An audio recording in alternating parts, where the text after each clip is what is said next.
we're going we're going to show how grateful we are in our actions by having an attitude of gratitude.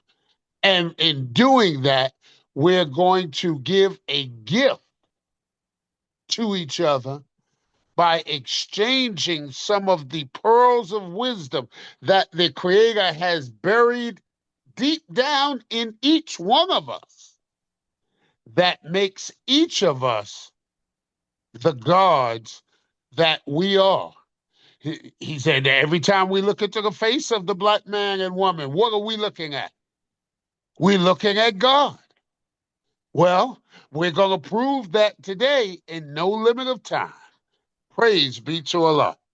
So today what we're gonna do is we're gonna continue where we left off last week. Now I talked to you about the survival kit given left to us by the most honorable Elijah Muhammad, the items that you should have on hand, and some of their uses. We're going to go a little further in it today with the disaster preparedness, and we're going to talk about how to preserve this life that we have when disaster strikes. So many times life is lost in the blink of an eye simply because a person will bleed out before help can get to them. We have, approximately 6 liters of blood in this container that we walk and talk in. And let me put this in a more pictorial view for you. If you're an adult, you have, think of 2-liter pop bottles. That's how much you have in you. And loss of a cupful to 2 cupfuls can put you in a condition called shock. Yes, loss of 10% of our total blood volume can put us in a condition called shock. Now, of course, shock comes in 3 phases. You have compensating shock, then you have decompensating shock, then you have sayonara, out of here. Compensating shock means that you're in shock, but the other body systems are picking up the slack in order to see to it that the total body can still function for a while. But it can't function forever like that. That's an emergency measure. A child has 1 2-liter pop bottle full, and an infant has the amount that's in a 12-ounce can of pop, or 330 milliliters. And so again, loss of 10% of either of those volumes can put that body into the condition called shock. Technically, what does shock mean? It means inadequate tissue perfusion. Inadequate meaning not appropriate, not enough. Tissue. Well, when we talk about tissue in relation to the human body, you have to remember that a group of cells make up tissue. A group of tissue make up organs. A group of organs make up a system. And a group of systems make up the body. So tissue are very important because that's our general makeup right there. We don't care whether you're talking about the liver, the gallbladder, the feet, the hands, the face, the heart, the brain, the leg. It's made up of tissue. And so the last word, perfusion, means the ability to do its function.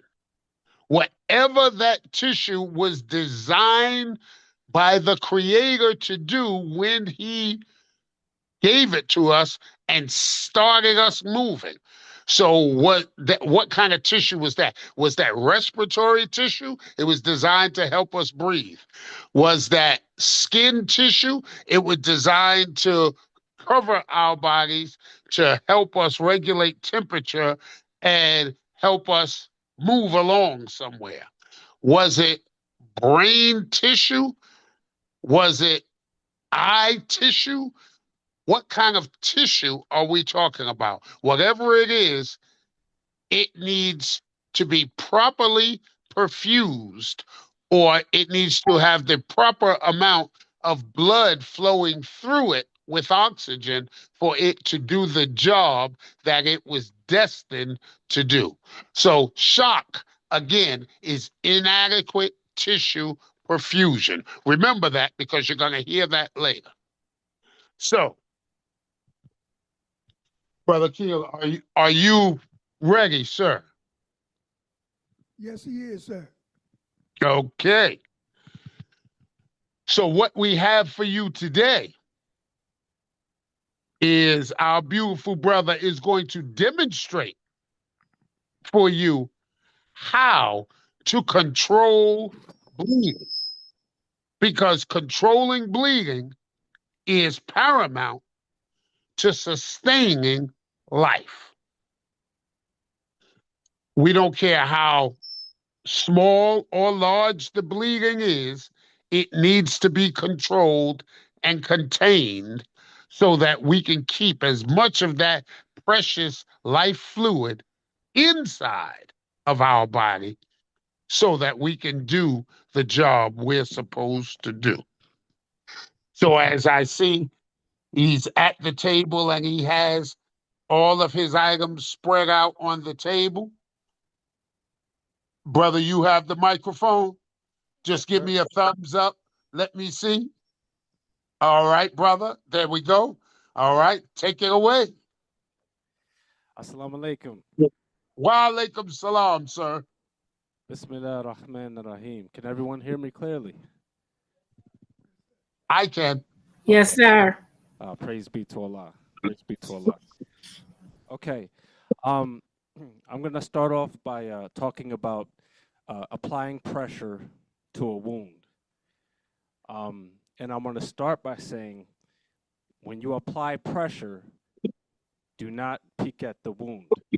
So, a little exercise. When I say apply pressure, I would like to hear the believers say, and don't peek at the wound. Apply pressure. And don't peek at the don't wound. pick up the wound. Okay, praise be to Allah. So we're gonna do I'm gonna tell a small story.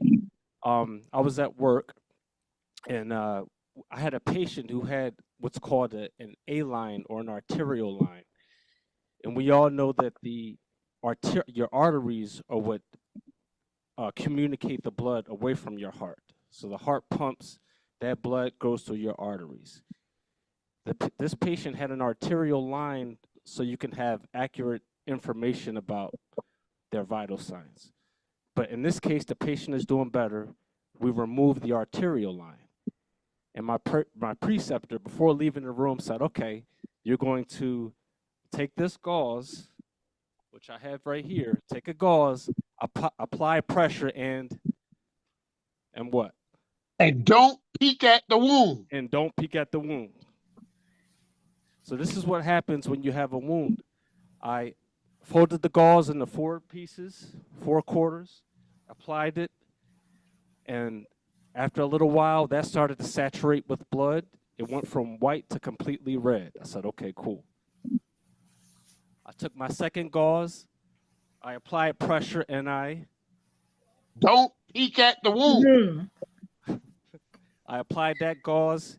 It started to saturate. It got red completely. I'm like, okay. Mind you, this is an artery, so we would expect to some degree this will happen. I got a third gauze. I applied pressure, and Don't peek out the wound. I got to be honest with you, believers. I got curious. Because I said, you want to know what? The gauze looks like it's not as saturated this time. So we could assume that the bleeding is slowing down, clotting is taking place, and that the wound is closing up. So I got curious. And what I did was I peeled off the gauzes, and what happened, it started bleeding all over again. All right? So then I had to start fresh from scratch. Peek at the wound. I peeked at the wound. My preceptor came in that room. And for all you all who don't know, a preceptor is just someone that like is trained you, orient you. And he saw me back with one gauze in the wound again. He looked at me and said, Kyle, you peeked at that wound, didn't you? I was like, yes, sir. I peeked at the wound, man. So, yeah. So the thing is this. When you're applying pressure to a wound, and don't peek at the wound. Don't peek at the wound. When you remove the gauze, what happens is that you can disturb the clotting process, and you also can disturb the scabbing process, and then you cause the bleeding to reoccur again. All right. So in this instance, we're going to think about it from a standpoint of maybe like a surface wound or something that's not as deep. We just want to make sure we apply pressure and we continue to put gauze until it's no longer saturated. And don't peek at the wound. Don't peek at that wound. You can use a little bit of rolling gauze to just secure it, and that'll be that. And you can conclude that it's stabilized when you no longer see blood that's saturating that gauze. That's a good thing. Leave it in place. Don't touch it. Okay. Now, we're going to pretend that we have a wound this time that's actually a little bit deeper.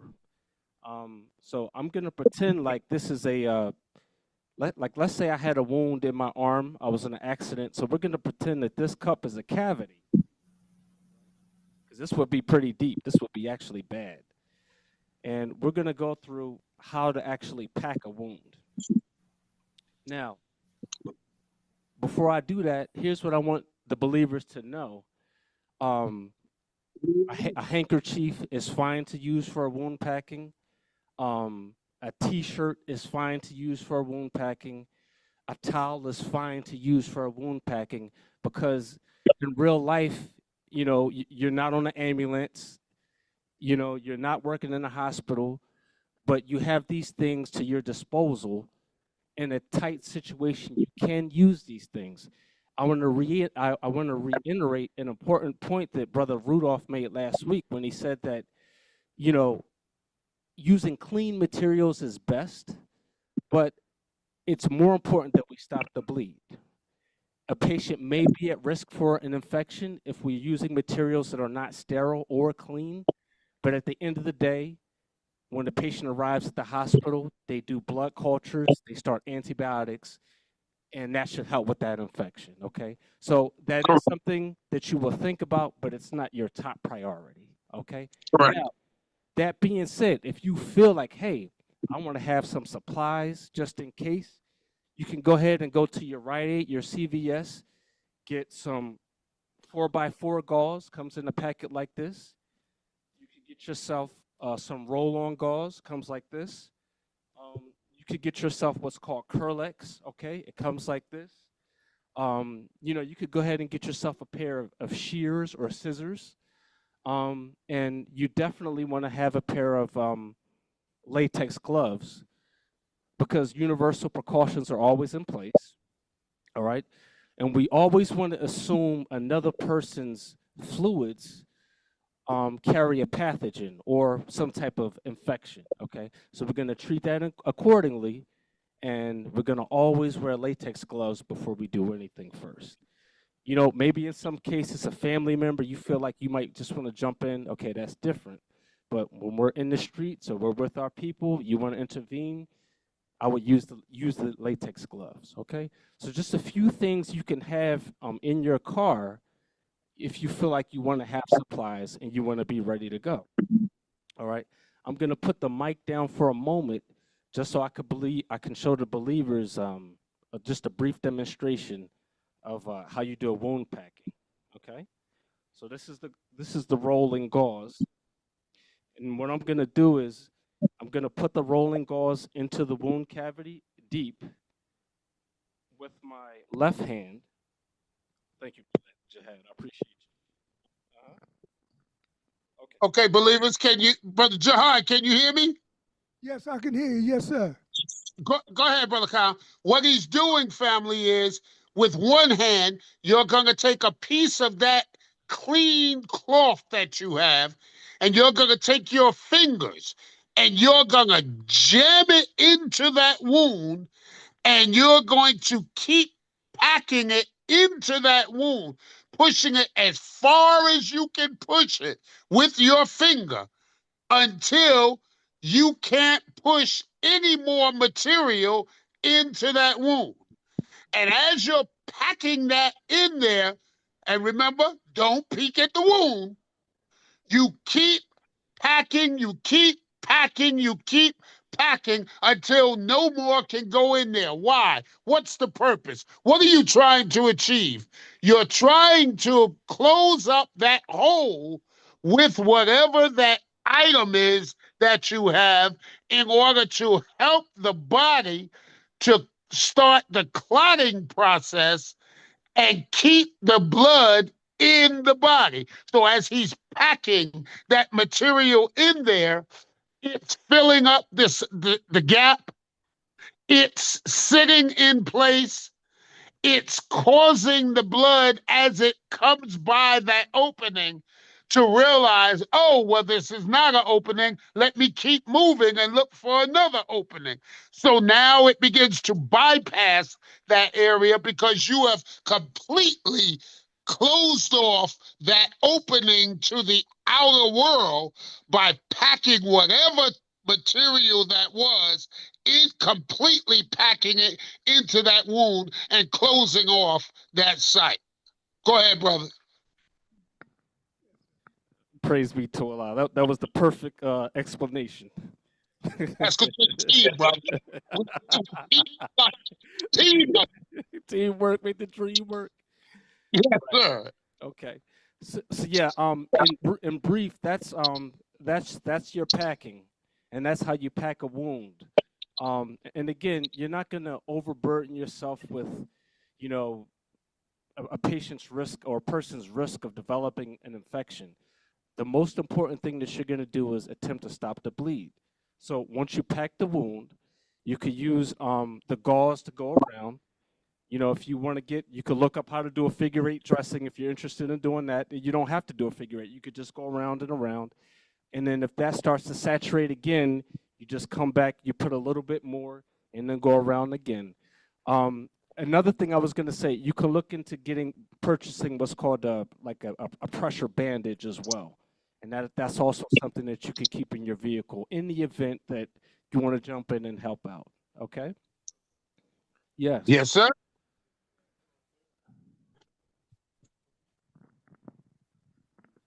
If you have multiple wounds, what do you suggest? Multiple packings. Start Yeah. with the one that you can see the first, that's bleeding the most in Yeah. your estimation, and keep going until you pack them all. Yeah. I would There's say the nothing same. else you can do. Your objective, your goal, like Mission Impossible, if you choose to accept this mission, your mission is completely pack those wounds and stop the flowing of blood. Yeah. Yep. And the only thing that I would like to add is if a patient has a wound in an arm, you can hold that arm above the heart as you're doing the packing, and that should help reduce the flow of blood Correct. out of the wound. Yeah.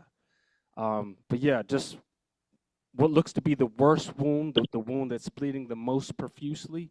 You want to start with that by applying pressure, packing the wound, and keep applying pressure. That's the main thing.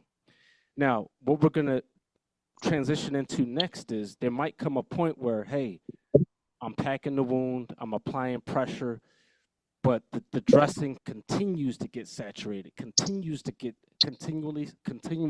becomes more saturated, and it looks like this isn't helping, right?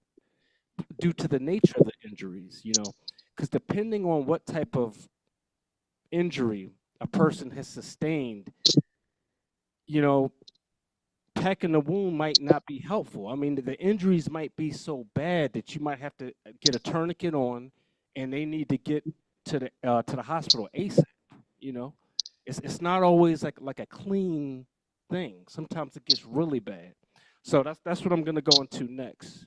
Um, so okay, we're gonna talk a little bit about the use of a tourniquet, and what I would like the believers to know is that um, by using a tourniquet, you can save a patient's life, a person's life, and you give EMS more of an opportunity. You might buy EMS or EMTs a little bit of time to get to the patient, right?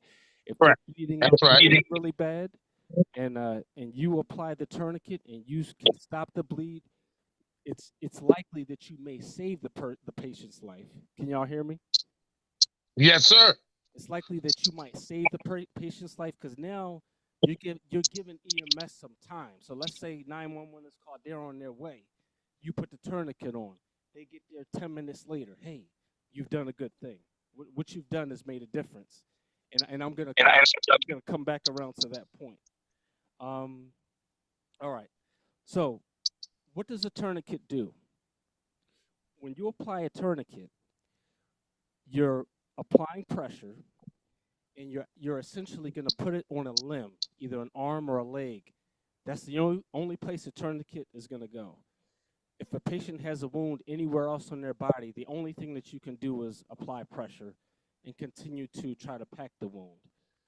But if they have a wound on an extremity that's continuing to bleed out, after applying pressure, you use the tourniquet, you tighten the tourniquet, and the idea is that it presses the artery against the bone, and what that's going to do is stop circulation.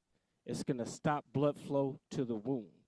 Okay, and the idea is that you want to place the tourniquet 2 or 3 inches above the wound, and then you're going to clamp it off. Okay, ideally, the patient, if my wound is down here, if the tourniquet is applied here, ideally, I should no longer have a pulse. All right, the radial pulse. Your radial pulse is by your thumb. Okay, I should no longer have a pulse because of the occlusion of the tourniquet, and you're looking to see that blood flow has been stopped. If that makes sense. Okay. Brother Kyle, hold on 1 second. Let me interject. Yes. Everybody, take 2 fingers. Hold up 2 fingers. You know, the proverbial peace sign. Show them what I'm talking about, Brother Kyle. Hold up 2 fingers. Take those 2 fingers, family, and go to your wrists. And on the thumb side of your wrists, I want you to touch very lightly on the thumb side of your wrist.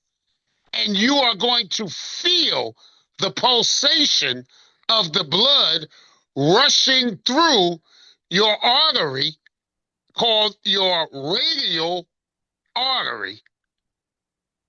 And if you feel it for a couple of seconds, what you're actually feeling is every time the left ventricle, if the heart contracts and pumps blood out, with your fingers right there, you can feel it as it's passing that point on your body. And if you had a way to calculate time, you could actually calculate how many times that person's heart has beat in 60 seconds if you could count how many times you feel it in how many seconds and then multiplied it to get to 60. That's how you could derive what that person's heartbeat is, whether it's 68, 72, 84, 110, whatever it may be. Thank you, brother. Oh, absolutely, absolutely. You can, yeah, and just just to camel back on what our brother said, you can, you know, time, if you're pressed for time, you may not want to feel a person's pulse for the full 60 seconds. Maybe you want to feel for 15 seconds or multiply it by 4, just so you have an idea of what's happening. For sure. So let's talk about some conditions where a tourniquet might actually be used. Let's say if a person is in a bad accident and they lose a limb, that's a situation where if the arm is severed from here, applying pressure may not help that scenario. So that's what's called a limb amputation. Correct. If a person has sort of a wound where an artery is severed and now you're having pulsatile bleeding, that's not something that a applying pressure by itself may not resolve that. But that's something that you're going to calculate as you're applying pressure and as you're watching your patient or as you're watching the person who's been injured. If you note that there's a pooling of blood, like on the ground, right under the person, then we have evidence that they've had a lot of blood loss through a hemorrhage or through an injury. So, and if it's on a limb, that would be a reason you would go ahead and apply the tourniquet. Okay, and then last but not least, like let's say you show up, you can't determine how long the person has been injured, but to go back to what Brother Rudolph was saying about hemorrhage, they're having symptoms of shock, right? They're very lethargic, or they might be even out. They're confused. Maybe you feel for a pulse, you don't feel a pulse because their blood pressure is so low, from a loss of blood, or maybe it's that their heart has sped up as a way to try to compensate. And you're also noting that there's a lot of blood loss. There's a change of mental status. Okay, they're out or they're very confused. It might make sense to go ahead and put a tourniquet on to the extremity where the injury it is at that time. Okay? So I'm just going to tell a little story, and this is actually on the Stop the Bleed website of a circumstance where a tourniquet had to be applied, and it ended up saving the young man's life. He was a recent high school graduate. 3 months prior, local EMS had came by the high school to teach them how to apply a tourniquet, how to stop the bleed. Nobody thought anything of it. The night of the graduation, he's driving. He gets into a bad accident. He's expelled from the car, lands, and one of his limbs are severed on his arm.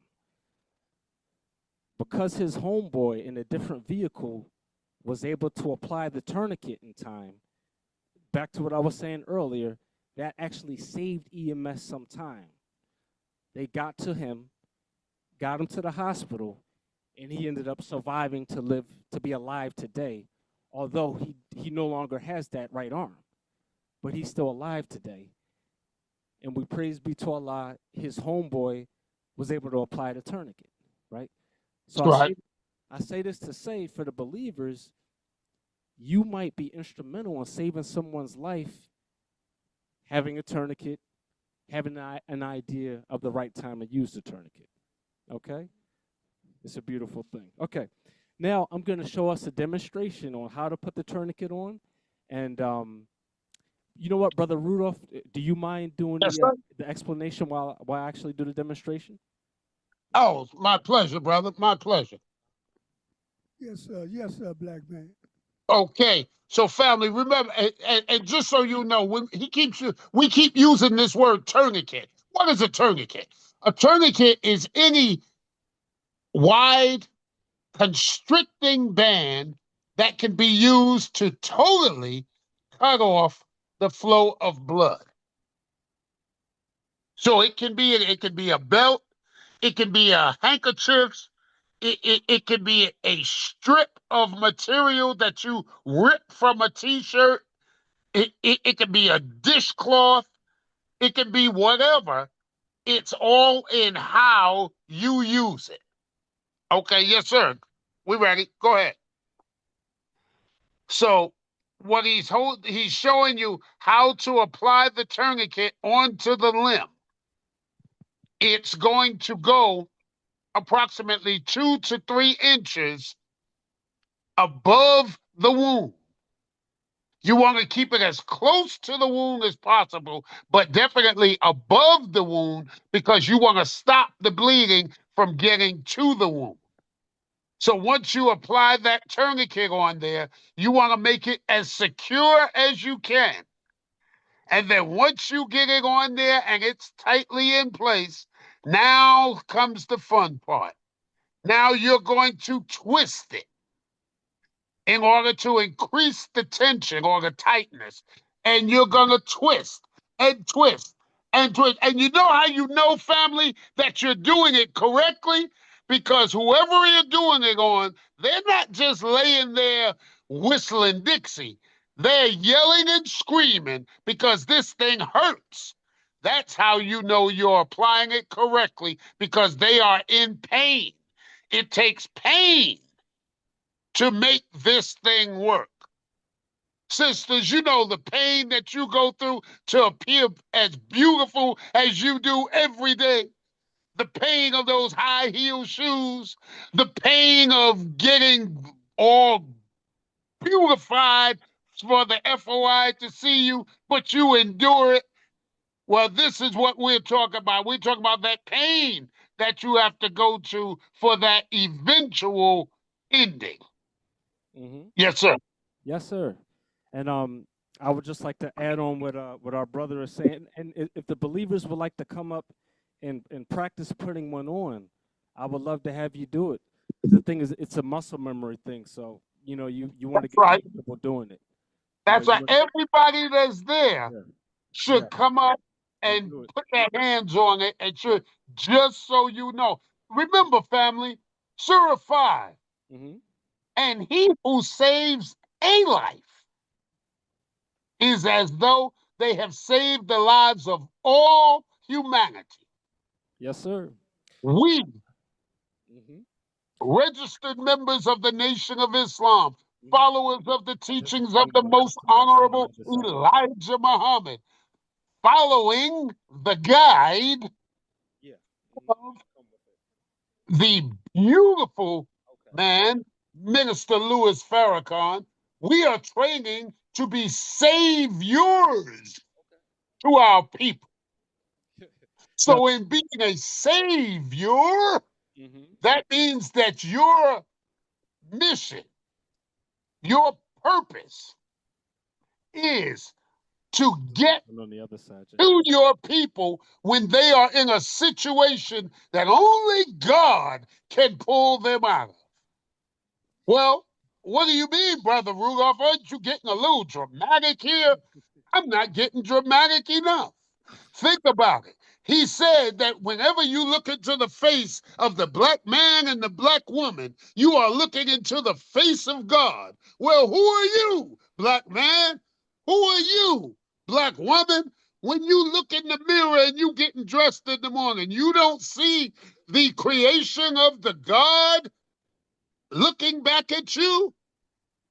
That's who you should be seeing. So we are all gods, as it says in the scripture, children of the most high God. We're gods with a little g. But our job in being saviors to our people is to help pull them, rescue them from a perilous situation that only God can save them from.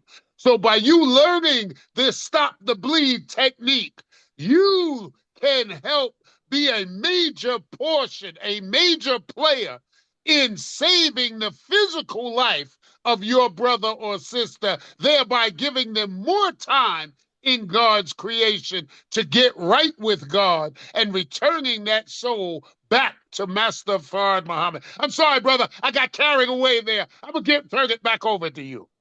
And you know what? The only final thing I wanted to point out, once the tourniquet is on and intact, you want to.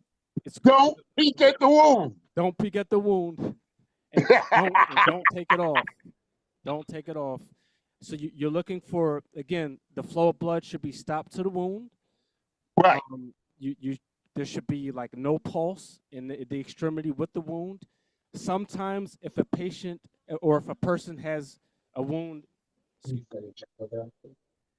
if a person has a wound that's on a leg that's really bleeding out, sometimes it might require the placement of two tourniquets. Okay. That's correct. And the only other thing I wanted to say was, it's good to have a Sharpie. You want to put a time and a date, and it stays intact until EMS arrives. EMS takes the person to the hospital, and it doesn't come off until then. So like a doctor or somebody in the ER manages it. So for you, once it's on, it's locked in, time and date, and then that's it. One final thing you can do, if you notice that the person is becoming unalert, like they're going into shock, they're confused, you can cover them up with a blanket if you have a blanket accessible. And what that does is that might help keep their body temperature. A lot of times, yes, sir, with the loss of blood, there's a term called acidosis. A person is losing blood. They might become short of breath because your blood carries oxygen. Your blood pressure is low. Our brother used the word perfusion earlier, so there's less perfusion, and as a result, you have a buildup of acidity in the body, and also a loss of the body's ability to control body temperature. So one final thing you can do is just place a blanket on that person while you wait for EMS.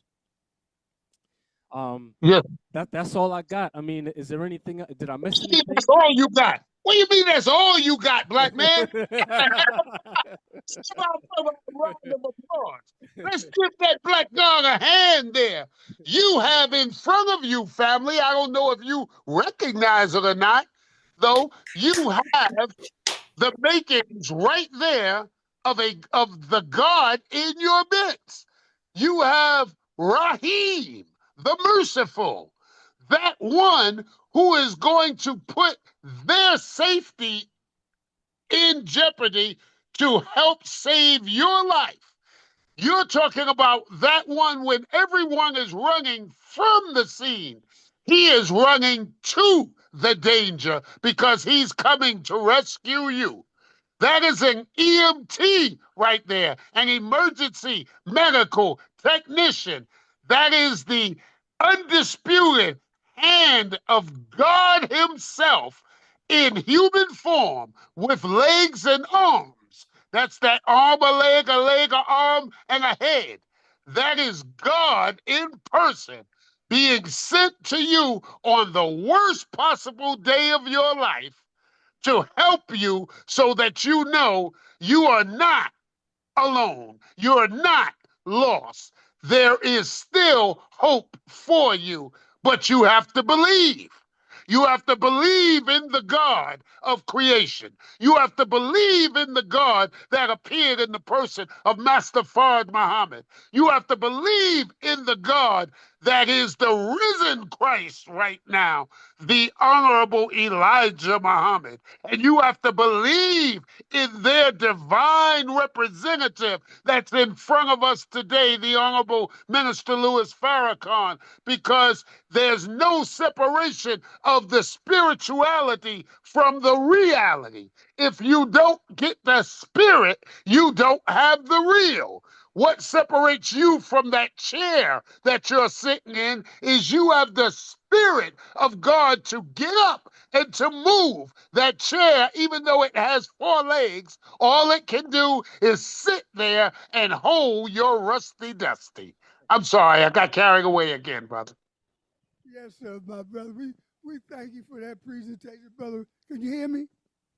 Yes, sir. We thank you for that presentation because we know you're going to bring it right down front, and that's where we want it, in front, from the door, so we make no mistake about it. So we want to give our brother a hand one more time. But that was beautiful. Yes, sir. No, brother, stand up. Stand up again. Stand up again. Turn around. Let them see your beautiful face, brother. Yes, Turn all the way around. Do a 360. Let them see what God in person looks like. yes, sir. Yeah. Yes, sir. And Allah family, Akbar. just so you'll know, family, what he's teaching you right there. Anybody that wants to learn that, we are willing to teach you. And that is our goal. See, again, as Brother Jihad said, we started last week. But this isn't just because this is week 2, this isn't the finish. What we have in mind, oh, my brother and sister, what we have in mind is right after Savior's Day to be live and in person in Philadelphia, in the city of brotherly love, right there at the top of the clock. We will be bringing the program to you where you can start off and learn step by step by step. Remember, inch by inch, anything's a cinch. So we will be coming there to teach, train, and certify you if that's what you choose to do in CPR, in basic first aid, in Stop the Bleed, in the emergency medical responder course, and ultimately to train you to become an emergency medical technician like that beautiful black man right there, if that's what your goal is. Allahu Akbar! Allahu Akbar. Yes, sir. Brother Rudy. Allahu Akbar! Allahu Allahu Akbar. Akbar. Allahu Akbar. Allahu Akbar. Brother Rudy. Yes, sir. Allahu Akbar. To our next presentation. Someone had a hand up, and I'm sorry we missed that hand, brother. Just brought it to my attention. If that person is still on the line with that question, you could come forward.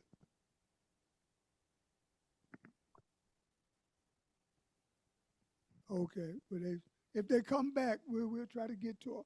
So next, who we have here, brother Rudolph? Sister Verna, are you on the line?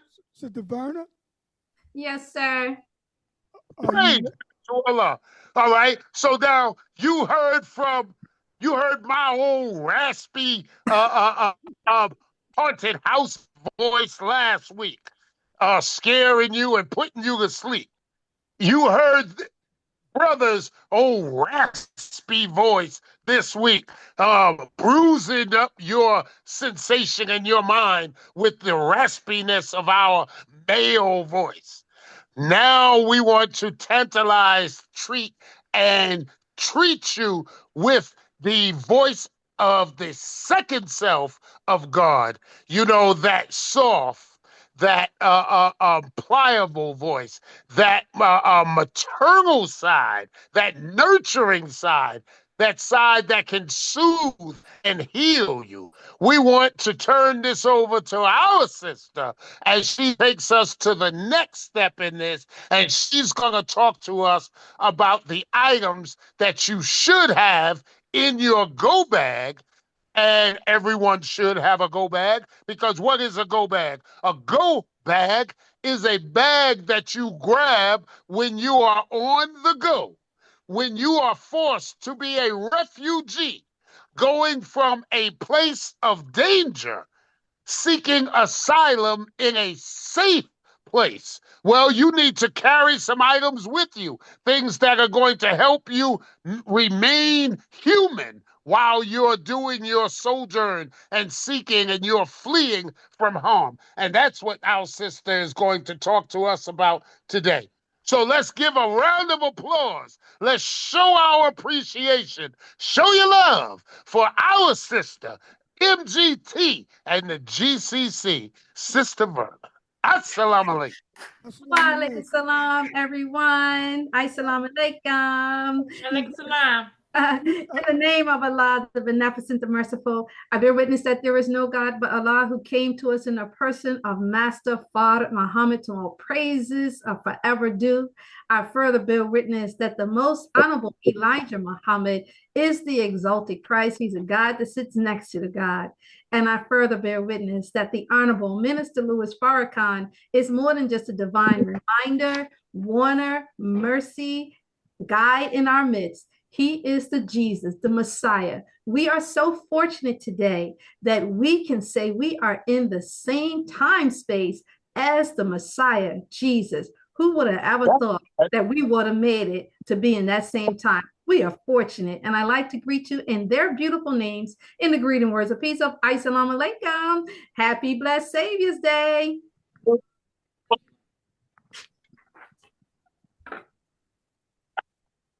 All right, can you see the slides, everyone? Just thumbs up. Okay, great. All right, so I'm going to put this caveat out. I am not an expert in this. I do like survival a lot. My father, I owe him a great gratitude. He has taught my brothers and sisters very well, and coming into the Nation of Islam, it just helped to merge that together. So this is from an article from the September the 15th, 2025. If you have not had a chance to read that yet, go back and read it. The Honorable Elijah Muhammad says, also, this is written by William P. Muhammad in this article. It says, the Most Honorable Elijah Muhammad taught on the importance of disaster, preparedness, and to prepare for local, regional, and national crises by storing non-perishable foodstuff, water, emergency items, medicine, and other survival goods that help lessen the impact of the calamities. Now, I also want to bring to your attention our beautiful brother Rudolph. He also had a portion in this. There's several brothers and sisters that gave some information. If you don't know, Brother Rudolph, he has so much experience. He didn't ask me to say this, but I thought I should say it. He is an EMT. He was one of the first responders who arrived at the World Trade Center after the airplane strike in 9/11. So one of the things that I'm going to quote from Brother Rudolph, he says, the best way for a family to prepare for any disaster is to have a working knowledge of the disaster that they are most vulnerable to in their geographic area. And then he goes on to say, for example, you live in Louisiana and it's prone to flooding. You have to prepare for that in that area. Or if you live on the West Coast and it's prone to earthquakes, you have to prepare for that disaster. And the one thing in the article he states that he really overemphasizes is the importance of having a go bag. And so that's what I'm going to give my presentation on today. And inshallah that, he will help me with this presentation and I will give it its just due. In the Holy Quran, Surah 348, and in some other Qurans, it might be 349. Part of it says, and I inform you of what you should eat and what you should store in your houses. Surely there is a sign in this for you if you are believers. So I don't know if any of you remember the story about the ant and the grasshopper. I love Bug's Life. And this is where I really took a kin to this story. And it was about the ant saving for a future time. But the grasshopper, greedy old grasshopper, did not want to. He wanted to eat the food. And the moral of the story for this one is that it is important to do your hard work now. The other thing is, planning is so important, and being responsible. Showing that neglecting future needs for present pleasure leads to hardship. And we don't want to lead to any hardship if we can help it. So while being diligent in preparation, we want to ensure our security.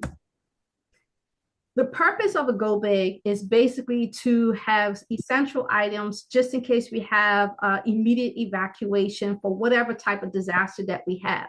Usually your go bag is about 72 hours. And these are some of the items that are in your go bag: non-perishable food, important documents, communication devices, water, tools, first aid, and hygiene. So let me go ahead and break down each one of these. But before I do that, I want to ask you a question. And if you have any questions while I'm giving the presentation, please, by all means, put your hands up. We definitely would love to hear from you. We don't want this to just be us talking to you, but we also want to hear from you as well. So here's a question. If you have to evacuate your home today, are you prepared to do so? You don't have to answer in your mind. If you're not prepared, don't fear. You can still get prepared. Say, for example, you had to evacuate right now from your house. Guess what? You have a grocery bag, drop some stuff in there, and then be out the door. Whatever you can do in the best way that you can. All right, next one. Who do you have to think about if you had to evacuate today? Do you have to think about a parent? Do you have to think about a sibling? Who do you have to think about in your household? Did you prepare your household in case of an emergency? Does your children, siblings, parents know the code to leave the house and gather your go bags? So I'll give you a little short story. And I do see there's some comments in there. If Brother Calvin, if you can handle the comments, that would be great. It's kind of hard to kind of navigate that and the presentation. But going back to the question, does your family know the code? So I remember this was a few years ago. The Honorable Minister Louis Farrakhan had called for a meeting. And it was very strange. It wasn't like a normal meeting. So I was like, I told my husband, I said, you know what, this might be it. We might have to get up out of here. So I called home to the children, gave them the code. I said, get the bags by the door. Don't ask any questions. I said, when I get there, you better be ready. If not, I'm leaving you. Well, it was a false alarm. When I got home, my children were waiting by the door with the go bags. So alhamdulillah. So are your family members in your household ready to receive your call if you're not there, to be able to leave your house at a moment's time? And are you ready? Do they know where your go bags are? So next one is, where is your go bag? Do you know where it is right now? Do you have a clear path to get into your go bag? Where should it be? Should it be upstairs or should you have it downstairs where it's closer to the door? You have to think about that because everybody's house has a different layout. Are the contents in your go bag, are they up to date or are they expired? Now's the time to actually go ahead and check to see if your items are expired or up to date. And if so, then if they're not, then go ahead and replace that. How many days supplies should you have for a go bag? So just as the previous slide said, it should be about 72 hours, but each person is a little different. So you're going to have to plan this out per household, per person that's in your household. Do you conduct drills in your home? So one of the things is, and this is where I want to thank my dad so much, that when I was growing up, he took us camping every weekend. He did not want his children out in the streets getting into trouble. So every weekend we got in our boat and we went to an island with my cousins and we camped. And that was one of the best experiences because I learned how to make fires. I learned how to pitch tents. I learned how to wash up. We learned so many skills just from that time frame that I didn't realize the importance at that time, but now I do. And coming into the nation, it has helped me to merge what my dad has taught me with what the Honorable Elijah Muhammad and Minister Farrakhan is also teaching as well. This one is an important question. Our community is getting sick at a rapid rate. So what if you are sick when the emergency is called to leave your house? Are you someone that's suffering from cancer? Are you someone that's receiving cancer treatment? Are you someone that's on dialysis? Or are you in the hospital and can you get out? Do you have the means? These are important questions. So for example, when they had a disaster, there was somebody that was on dialysis. They was in the middle of it.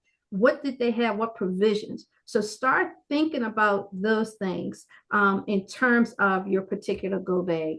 All right. Any questions at this point? All right. I'm going to keep going.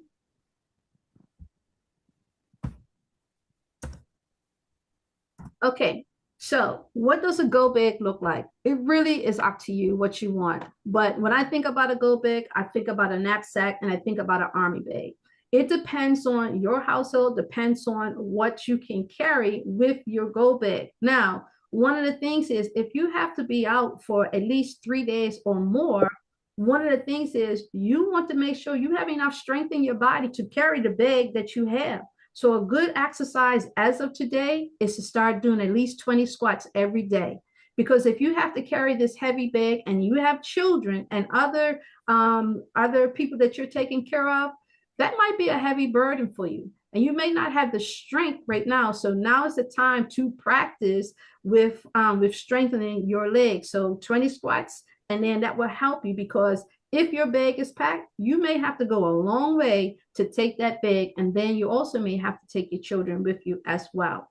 One of the practices that we do is every now and then I wear a weighted vest and I walk outside to see how long I can carry 20 pounds on my body to see if I can carry my bag. So give yourself some drills to help you to be able to maintain what you're going to pack. Okay, this is a list, which I'm not going to go to this particular list because I broke it down in the slides. But when you're thinking about a go bag, you're thinking about per person, the amount of water, the amount of food, the first aid kit. You want to think about the hygiene. You also want to think about money, your communication devices. You want to think about your pets. Some people have pets, so you do want to think about that, and some other things. So here we go. One of the things is we want to minimize the bulk and maximize the content. So we may shower up, we may give ourselves certain baths, products, and things of that nature. This is not the time to be able to put all of those particular things in your bag. We want to get the best of the items that can maximize our usage during our time away from our home. So the first thing is water. Water is very essential. There's different ways. If you live by a lake, this water purifier, which the industry is doing such a great job with coming up with so many different devices for us. But this water purifier, this Pro Water Purifier, if you live by a lake, you could put the tube in the water, and then it will purify the water so that you can drink it and use it for bath water. On the bottom where it says Sawyer, this right here, you can put it on your bottles, and you can also purify your water in the bottle as well. The next thing is the purifying tablets. You can use that to purify your waters. And then the next thing is the emergency water. So one of the things is during COVID, my family, we bought the 72-hour knapsack from Stealth Angel. Very, very good company, very compact, and they have everything in the particular backpack. So we actually have the water from the backpack. One of the things is when I was checking the water is that I noticed that it is getting ready to expire. So I don't want to discard the water. I'm going to still keep the water because I can use this water as bath water or cleaning water. But I am going to replace it with some new water so that we can drink our water. Today, they have these collapsible jars that you can fold down to use as water jugs.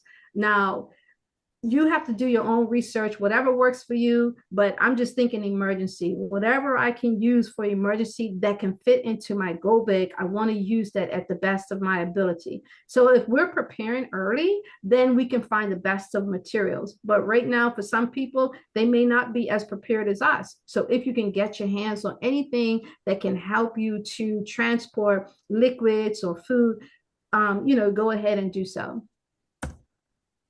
All right. Food.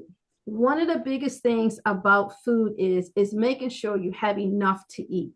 No, you don't need everything that's in your kitchen. The biggest thing is protein. You want to eat protein because protein helps to fill the person up.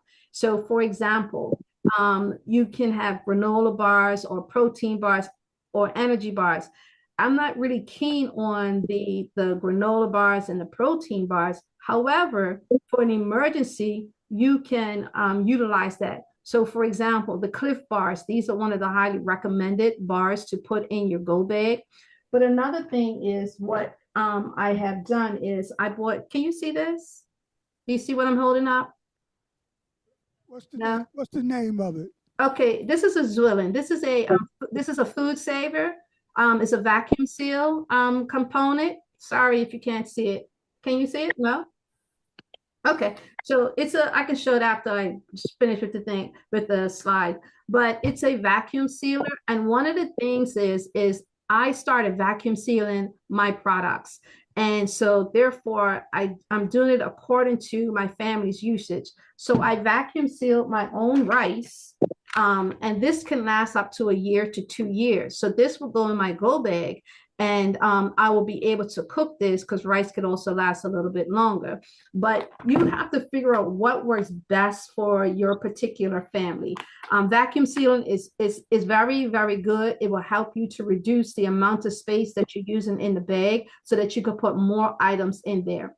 In terms of other food items, you can get these Mylar bags where they have the chicken in the bag. You can use that. You can use the salmon. No, we don't really eat pink salmon, but when it's a disaster, I don't think we're going to be choosing whether it should be pink salmon, red salmon, green salmon. We're just going to want to eat. So, Right. That's right. That's right. so, so right now we got to do what we got to do to survive. Because if you look at this, the people in Pakistan, and my heart goes out particularly to the children, they were hungry, and they would not mind having one of these bags of food. The other thing is this 3-day emergency meal kit. So one of the things is I would highly suggest you buy the meal kit if you want to put it in your go bag, but I would highly suggest you taste it and see what if you like it. Some say that they're really good. It just depends on what you get, and some don't really care for it. So again, try to test it out to see if that's something you and your family like, and then if so, then go ahead and you can buy that. The other thing is sustaining your energy. You want to make sure you have crackers. You can do instant packets of oatmeal. You can do dry cereal bars, depending on how you pack, depending on what can go into your bag. The other thing is maybe like some jerky, beef jerky, turkey jerky, or plant-based jerky. I'm not one of those that likes the jerky. Me and my husband were pescatarians. However, you can make your own products at home and start vacuum sealing those products so that you already know what's in the particular products. The other thing is sunflower seeds. When you are choosing foods to go into your go bag, you want to make sure that these foods can help you and give you some type of nourishment for a temporary time span that may turn into a permanent time span. We don't know what those days are going to look like. So sunflower seeds, some of the benefits of sunflower seeds is it has natural vitamin E, it's high in magnesium, psyllium, zinc, copper, phosphorus, is good for the brain function. You can also make your own trail mixes if you need to, and you can vacuum seal your own snack bags, and that will last you for a year to 2 years. And again, the other thing is the other food pouches. Do I have any questions so far? Okay. All right, next thing is your first aid. So I don't have everything up here, but I do have some compact items in here. So the one on the right is an army bag, and it has all the items in it. And it can be one, this bag looks kind of big, but you can get a vacuum sealed clothes bag, and you can vacuum seal that bag, which will compress that bag so it can fit inside the bag, or you can clip it onto your knapsack that you have to be able to utilize that. Another thing is right here in the middle. These are on the go face masks for CPR, but then you also have the CPR bag that has all the components in there. When you're going out to do you're out and about for the disaster or for whatever crisis, again, just like the brother said, you want to be mindful. You want to protect yourself, because if you have to give CPR, it may not be to your family member. It could be to someone that's next to you that's on the go just like you. So you do want to protect yourself from anything that you can possibly get. And on the left side, this blue one, this is just another style of a first aid kit. Communication, very important. So on the left, I have a battery packed, almost like a generator, if you will. This one, you can take it on the go. It just depends on the size of your family. It depends on your strategy that you have, depends on the weight. It just depends on whatever your circumstances are. I will highly recommend that you get walkie-talkies so that you can still be able to communicate with your family. We know we have cell phones and they're laying the land with cell phones. So here you have a solar system charger that you can use, not just for the cell phone, but for other items that charge just like the cell phone. Also important is having a whistle. Having a whistle is very important, and I'm not sure if you'll be able to see this, but my beautiful sister Annette, she had gifted each sister. I think it might be hard for you to see. She had gifted each sister a keychain, but this is a keychain. If I pull the piece out of here, it makes a very loud noise. So just in case there's danger, you can use a keychain that will alert someone that there's danger around you. The other thing is making sure that you have a mirror in your bag. A mirror can reflect and help to decode, or a mirror can help you to get someone's attention. If you're lost in a certain area, it can kind of note. And also a mirror can also help you to make a fire as well. On the bottom, you want to make sure that you also have a compass in your bag. So in our Stealth Angel 72-hour bag, they have put all of these items except for the charger, the pack here, the jerky pack here.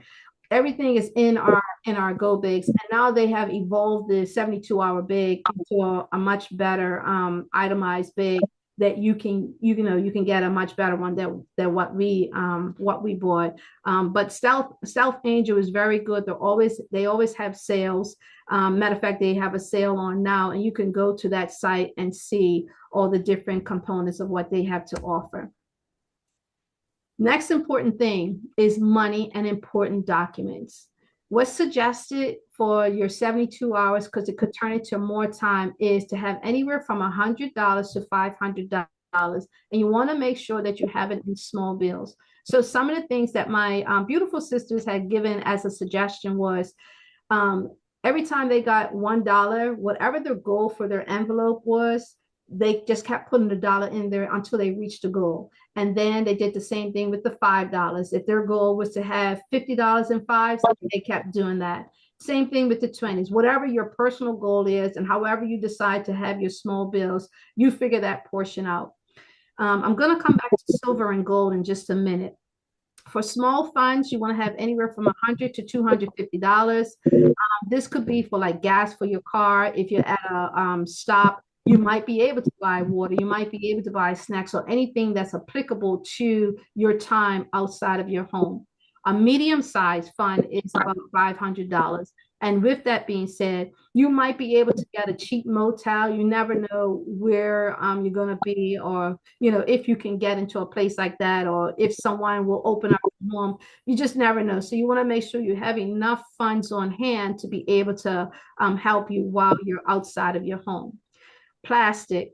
So credit cards and debit cards, very good to have. However, they're connected to a system, and a system can be turned down or shut down, and then you may not be able to use your plastic at all. So for example, over in I think it was Lebanon, and then in Canada and in New York, when they had some outages, the people couldn't use their credit cards, they couldn't use their debit card. So making sure that you have money on hand to be able to do things that you need to do would be very vital.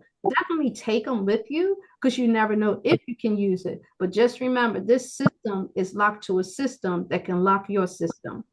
So going back up to silver and gold. So today, silver has reached an all-time high. It is at $84 an ounce. Gold is almost at $5,000 an ounce. The Honorable Elijah Muhammad told us to get gold and silver. The Honorable Minister Louis Farrakhan also tweeted about gold and silver.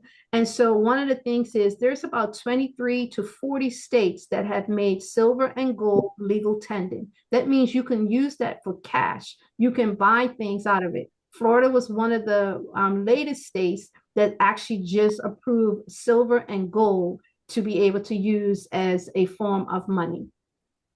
One thing is when you're doing all of these things for your go bag, you want to consider location again. You want to consider your family size, definitely any potential disruption that you may have. And then really important is making sure that you have copies of your IDs, your insurance, your contact. Try to start memorizing someone's phone number because your phone might go down and you might not be able to get to those numbers, those contacts. So start memorizing phone numbers, if you will. The other thing is to secure your items. You can also vacuum seal that, so that is also secured. All right, survival in terms of cooking. So one of the things is how are you going to eat? If you wanted to heat up food, this is a really good system. This folds into a very rectangle flat box, and this can actually fit into your go bag. So you can use that as a form of heating up food. A few years ago, New Jersey had a storm, and it knocked out our system at our house and we was out of electricity for a little over a week. Well, my children had to still eat, of course, and my husband had to eat. And so one of the things was we have a little small grill that fit on top of the counter, and we used the sterno to help us to heat up our food and make food. Since that time, I had bought portable stoves, but the portable stoves would be a little bit too big for your knapsack or for your go bag. So this right here folds down, and it will fit in your knapsack really good. This right here is a combusted pan set. You can do several types of cooking with that, and this fits nicely in your go bag as well. This is just another form of heat that you can use to heat up anything, water, your food, whatever it is that you have in your bag. This is just the utensils. They fit nicely into your bag as well, nice and fat. So again, some of these items that are in bags, you can vacuum seal them, and they will press down even further to give you a little bit more room.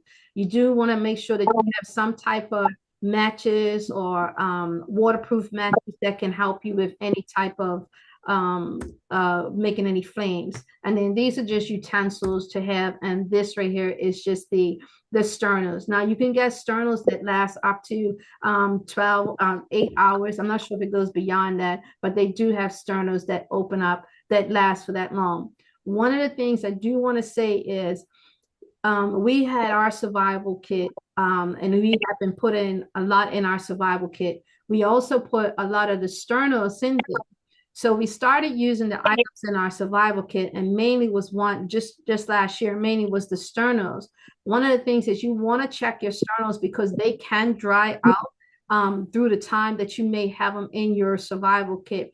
So we went to go use them, and we couldn't use them because they were dried out. So make sure you're reading the manufacturer label on the back to see whether or not how long it's going to last and what type will last a little longer. All right, hygiene. So with the hygiene, this one is, from person to person. This right here is a pop-up toilet, and a pop-up, it's like a tent, so that if you have to have privacy, you can go in there and put your bathroom in there. And this can also fit in your go bag. I know it seems like a lot, but it definitely will fit in your go bag, and I'll show you a picture shortly.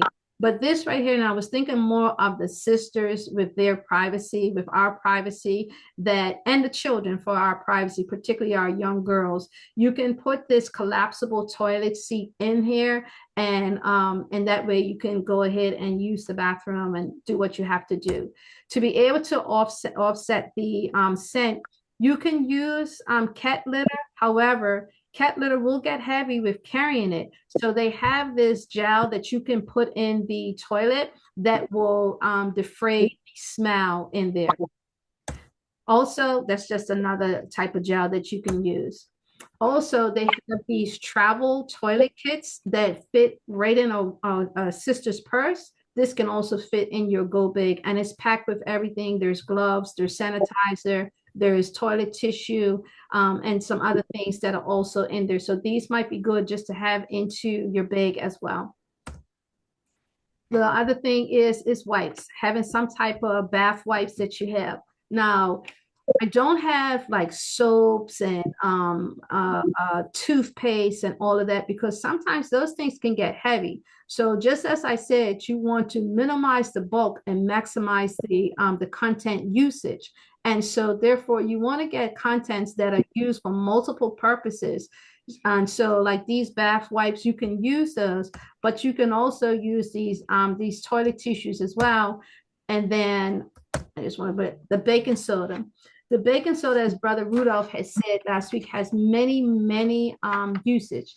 It has about 650 to 63 usage that you can use. So instead of carrying heavy soaps and perfumes and things of that nature, you can use it to deodorize any of your trash cans. You can clean the dishes if you have dishes with it.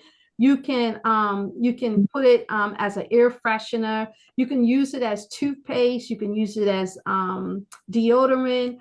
It cleans, it helps with fungus. So there's so many different uses that you can use baking soda with. So you don't necessarily have to put like bars of soap or cleaners in your bag. This can also suffice. Vicks Vapor Rub. I absolutely love Vicks Vapor Rub. It's a staple in our family. I carry it in every bag that I have, because if you have a headache, you can put some of this Vicks Vapor Rub on your temples and your headache will go. If you're catching a cold, you could put it on your feet and put socks on your feet and it'll go. If you have tension in your shoulders or in your muscles, you can rub a little bit on your muscles, it'll go. So this is a multi-type usage for a go bag. Again, from household to household, you pick whatever you like, but this works for our household. Lastly, we have Fal's Naphtha.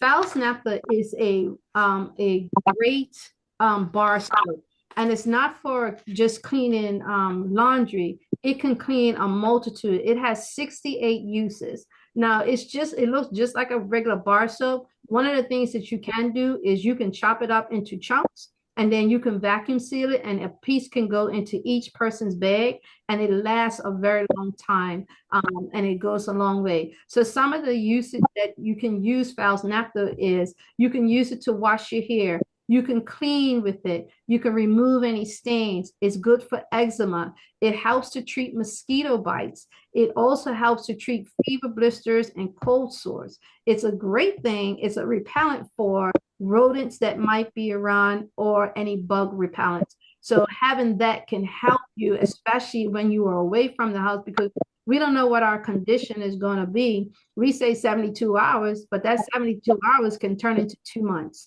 Look at the people at Katrina. Look how long they were out of their homes, and some of them are still out of their homes. Any questions so far? Okay. All right. So I'm at the end of my presentation. So it says, can you fit all what you need in your go bag? So this is from a lady that she had put all of these items in her go bag, and it's the way that she packed it. So yes, we can fit the items in our go bag. And one of the things I would suggest that we do is start practicing now. How can we start fitting? And if someone is very good at packing, have a class so that we can all learn from who does the best packing, or, or things of that nature. All right. And so there are some items that I did not mention on the list, and that was your medicine. You have to determine if you have enough medicine if you leave the house for 72 hours. But what happens if those 72 hours turns into a longer period of time and you ran out of your medicine? What's your alternative? What are you thinking of? Like, what's some of the things that you can do to help your condition, whether it be high blood pressure, diabetes, or whatever your condition is? What's your alternative method if you don't have enough medicine? In terms of clothes, you figure out the types of clothes that you are going to have in your bag. You can also vacuum seal that so that it can fit and it can compress in your bag. Toothpaste, towel, and soap. Again, I didn't really put that on the list to go in the bag because you can use that Fal's naphtha as soap to wash your body if you want to, but you choose whatever your mechanism is. They also have the compressed towels that is like the size of a quarter. And so when you can put that in your bag as opposed to taking a regular towel from your home, you can get those survival towels that are just like the size of a quarter. Think about your health condition now. Think about, like, where would you have to go if something happens, like to someone while you're on the go? Also, what if you are not able to get the medicine? I already talked about that. What's the alternative? What provisions do you have if you have pets? If your pets are going to go, your pets need a go bag as well. They're going to need their kennel as well. Also, making sure that you have a map of the city in which you are in so you know where different places are. You also want to know where's there a safe place in your area? Where can you go just in case that you are out of your house? And again, I repeat, CPR training is so important that we have the CPR training. And then also, if you want to put batteries in your bag, you can do so. But again, it's going to differ from person to person. On the slide, I have a couple of resources. This is Stealth Angel. You can also go to FEMA. You can also go to Recoil, Off the Grid. And there's so many places that you can go. There's like AARP has some information as well. These are some other resources that you can go to. They have a preparation for pets, preparation, emergency planning for families. What if you have somebody that has a disability? How will you cart them around? How will you get them to go? Because some of our children, some of our parents have children that are in wheelchairs. What's the provision that you have for your child or children that's in a wheelchair? What happens if you have a child that's almost the same age as the person that's in the wheelchair? How are you going to get that out? You got two young people. So how are you going to maneuver them? So these are some of the things that we do need to think about in terms of a disaster. We may not think that the disaster is coming, but guess what? What's over there is definitely coming over here. And the disaster is definitely coming because Allah has been showing forth his hand in what's going on. You can go to FEMA again. You can look at the supply list. You can look at the 15 minutes grab and go bag. You can go to ready.gov to how to build your own kit. And then this right here is really important. It's our seniors. Are we checking in on our seniors? Do they have their go bag? Can we check in on them to say, okay, listen, what do you need? We can help you prepare your particular go bag. We have some of our seniors that's on the ball, but we have some seniors that really do need help. So as a community, we definitely want to make sure we're checking on each other. And the one thing is that we're going to unify with each other, help each other to be able to do this particular portion. With that being said, brothers and sisters, I thank you so much for allowing me to come before you. I hope what I shared with you was valuable in terms of that. Someone put the gas mask in there. I will say this, Brother Rudolph gave us a great idea. If you can't afford the gas mask, you can use the coal and you can pulverize the coal and put it in a cloth, and that can also help in terms of a gas mask as well, if you aren't able to purchase one. Do I have any questions?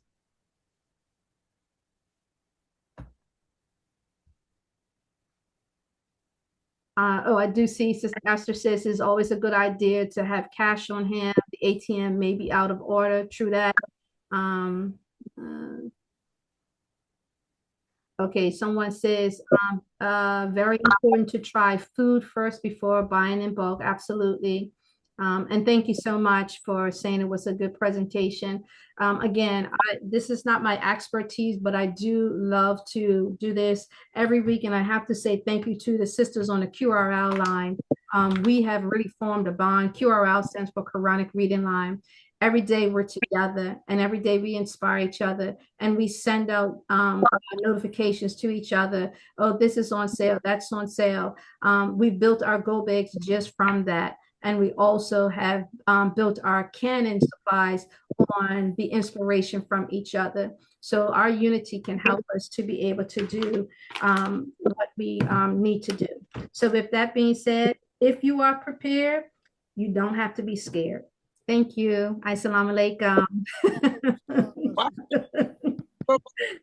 Let's give that sister well. Vernon, you aced it. Oh my God. Oh, that was such a beautiful presentation. Very good. Alhamdulillah. Alhamdulillah. I heard what did she talk about? She not an expert. This not Brother Rudolph. who would know. Rudolph, Who would know? we have Praise one more to presenter. We have someone else to present. One more. So let's welcome our sister Amani. She will speak to us here. So she's coming up now. Hold on.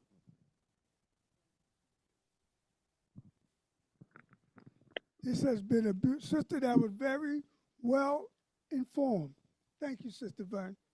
Oh, thank you, sir. I appreciate it. Yes, ma'am. Here's another one of your sisters, Sister Amani Muhammad. Box number 12. Here she go. Assalamu alaikum, family. Happy Savior's Day. Alaikum salam, sis. Happy Savior's Day to you as well. Yes. Thank you, sir. So, Brother Jihad saw me That's sitting brother, back what you putting Eric's together. wife. That's brother Eric. I ain't noticing. She say? Brother Jihad saw me putting a few things together for the guests who are here today. So he asked me to come up and speak to you all and the audience about what we have. So one of the items, and thank you so much, Sister Verna, too. I mean, an awesome presentation. Awesome. And thank you, Brother Kyle, too, for an awesome presentation. So one of the items that we have here is brown rice that can last in the Mylar bag for up to 10 years. So that's one item that we will be giving to the guests who are here today to take home with them. Oh.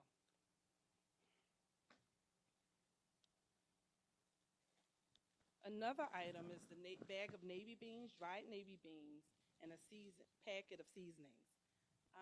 We know that the navy beans. Assalamu alaikum, can't hear you.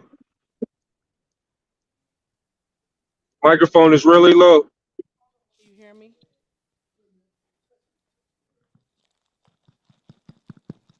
Can you hear me now? Yes, ma'am. Praise I belongs you to can Allah.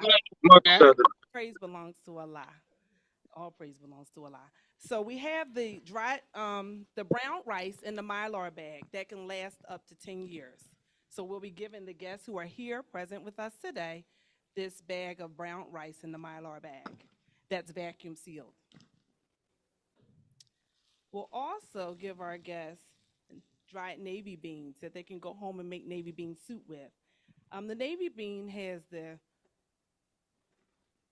adequate amount of protein, fats, and carbohydrates and can prolong our lives. So we want to go ahead and make our navy bean soup. We have a seasoning packet with paprika, garlic powder, onion powder, and turmeric, and bay leaf. That's in here too. Okay. These are ingredients that are essential for our lives. They aid and support our daily lives.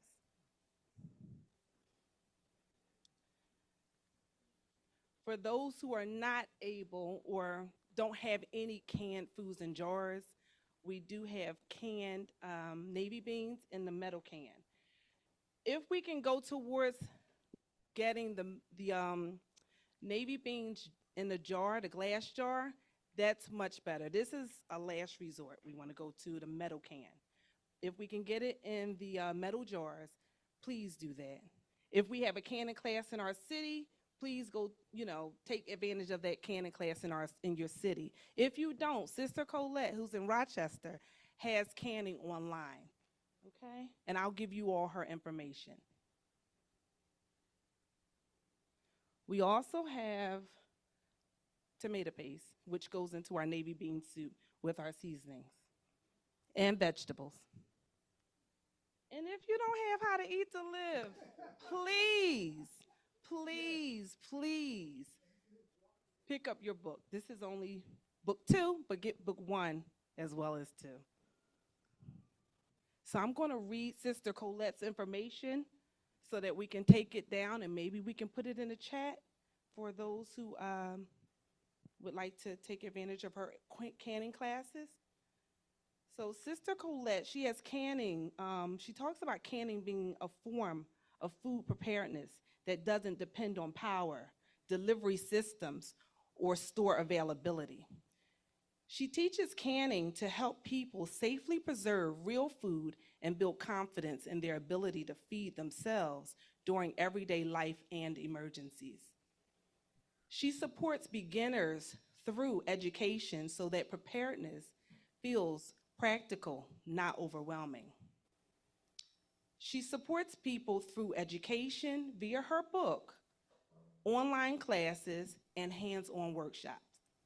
She can be reached at www.canningwithcolette, COLETTE.com. Her email is home, HOME, at canningwithcolette.com. And her telephone number is 585 628 8700. Okay. Are there any questions? Can you just read that again, sis? Yes, sir. Which portion? All of her Sister Colette's The whole information? thing. The whole thing. Okay. Okay. Yes, sir. I'll read the whole thing again. What I read was canning. Sister Colette teaches that canning is a form of food preparedness that doesn't depend on power, delivery systems, or store availability. She also teaches that canning can help people safely preserve real food and build confidence in their ability to feed themselves during everyday life and emergencies. Sister Colette supports beginners through education so that preparedness feels practical, not overwhelming. And Sister Colette supports people through education via her book, online classes, and hands-on workshops. So if you don't have a canning class in your city, I would suggest that you go on to Sister Colette's either via YouTube or on her website to get information about canning.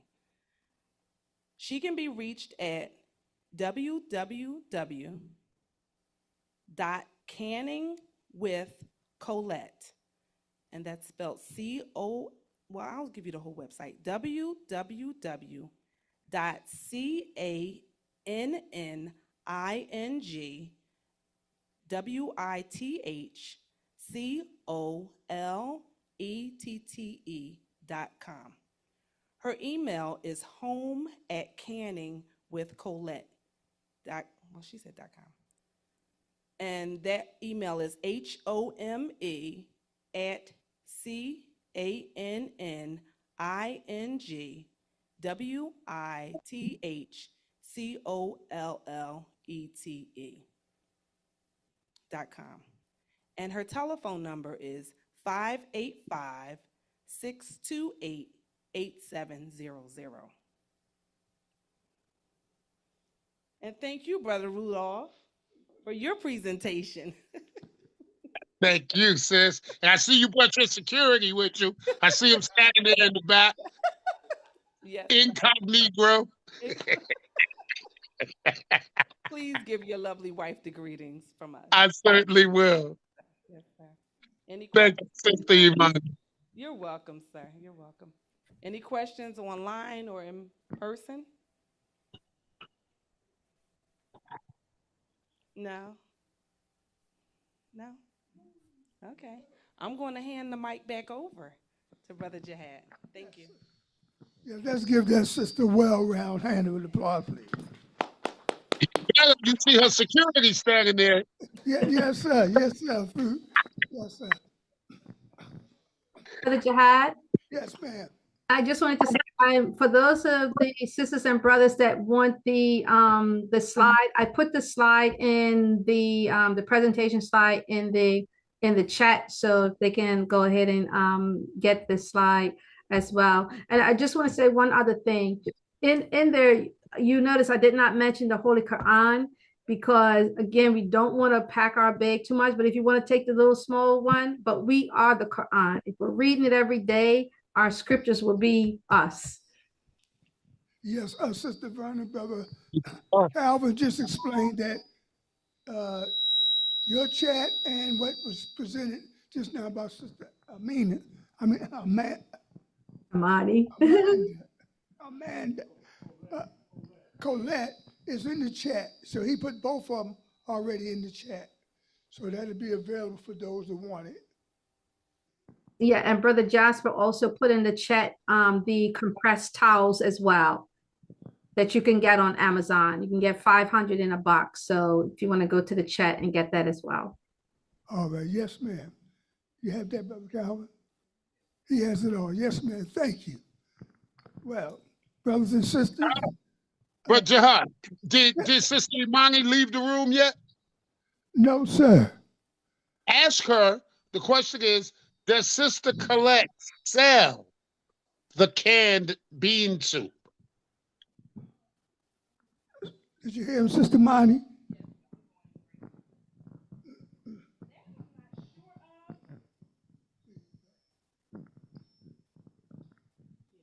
Assalamu alaikum. I'm not sure if she actually sell. I want to say she does, but actual fact, let me go there. I'm not sure. I would go to her website and investigate that way. Thank you, sis. It's in the chat, her website. Okay. And I was just talking with her a few minutes ago. But I don't see, like, quickly as I'm viewing that she actually has the canned navy bean soup. Okay. Yes, ma'am. Okay. If she responds, like if we text in a few minutes, I'll let you know if I get that answer. Okay. Thank you much. Yes, ma'am. You're welcome, brother. I just had to make you walk all the way back up there just for that. Yes, sir. Well, if any closing remarks, Brother Rudolph, you want to share? We want to. Yes, sir. Let me just say this. First of all, thank you for everybody that presented today. Yes, you did a wonderful job. And I believe we made Master Farad Muhammad smile today because we brought good news to the believers that regardless of what you're seeing on CNN, regardless of what you're seeing on the daily news, regardless of the negative information that's flooding the airwaves, we were able to bring good news to the believers, to let the believers know that regardless to the flood of propaganda that's out there, Master Fard Muhammad is still in charge, and the most honorable Elijah Muhammad is alive and well and in control of what is going on in this dispensation of time.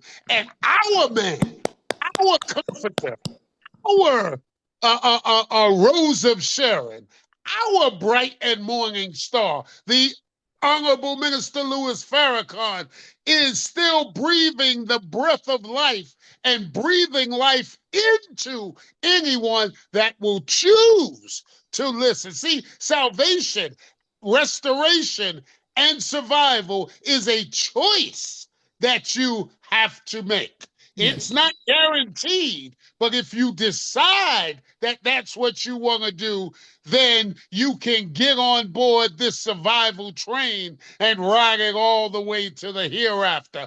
Praise be to Allah. Praise now, be to Allah. Not able to get on, but I just want to throw this out there to the family. What we are working on right now is there are group insurance packages that can be obtained for the believers in every mosque and study group, where we never again will have to pass the hat to bury one of our fallen soldiers. We will never again have to do a Friday night fish fry to raise money to properly put away an FOI or MGT.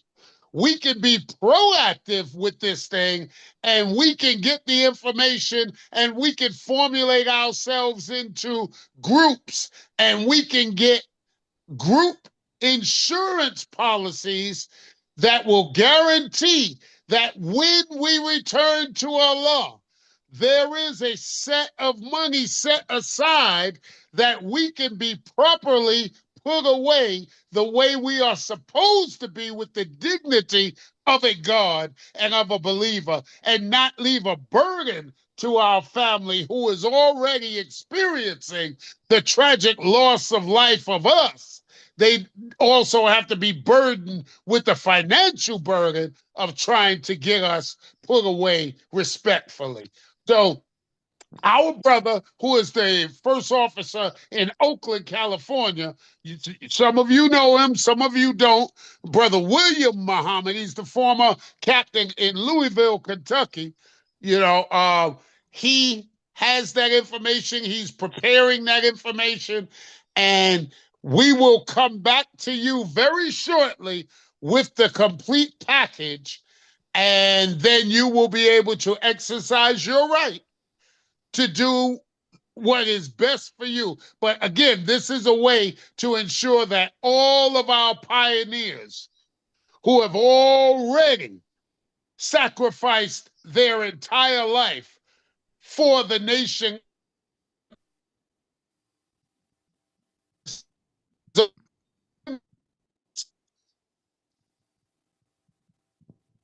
inevitable happens, and Allah calls them back to himself. So I just wanted to throw that out there, Brother Jihad. I'll get that information to you, and we'll keep this going. And Brother Jihad, you got to do what you got to do. We got to figure out how to do this quarterly, at least quarterly, so we can keep this going, and we can keep this cycle of information and inspiration going, so that we can continue to help save the lives of the believers, and we can be in complete compliance with Surah 5, saving the lives of the belief of all of humanity. So I want to thank everyone who came out today, who gave us the time that they could never get back. I want to thank you, Brother Jihad, for inviting me and having me out. And what we just want to impart with you in leaving is to remember this, family. Remember this. We must be found working right up until the end. So never mind what you're hearing about these being the last days. Never mind what you're hearing about the war of Armageddon and it coming and it's coming. Well, when it gets here, it'll get here. But we must be found working right up until the end, because the God that we serve is the God of life, light, and power. The God that we serve is in control of all that is going on. Believed or not believed, take it or let it alone. You can't do a thing about what our God is putting in motion or allowing to be in motion. So fret not. Don't let it bother you. Control what you can control, so that we can be in the right frame of mind, in the right spirit, and in the right assembly when disaster strikes. Assalamu alaikum. Wa alaikum salam, Brother Rudolph. And just to add to that, from the Holy Quran, Allah says, in that time that we're in, which is really right now, Allah Yes, sir. causes all the forces of nature to aid us in what we're trying to do in this time. So the forces of nature is there. What we're trying to do is make motion, and what we're trying to do, he will aid us and make us all successful. So there is no failure in him. It's just us staying the course. Yes. That's right. Yes, sir. Yes, so all praise is due to Allah. So with that, if there's nothing else or anyone has nothing else to say, we're going to close out in prayer. And once again, we thank each and every one of y'all, every one of us who came, who gave a presentation, and just being here, helping ourselves. May Allah continue to bless each and every one of us with a safe and successful journey home, for we know not what to expect. He's the best knower. All right. Please stand for prayer.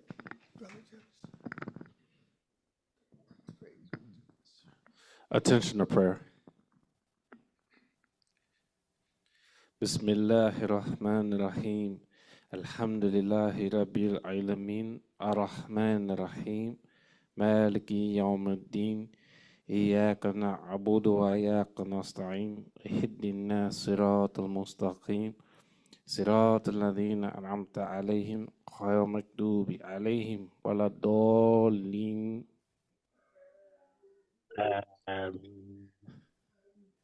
Assalamu alaikum, believers. Happy Savior's Day, everybody. Happy Savior's Day. Brother Rudolph, thank you again, my brother.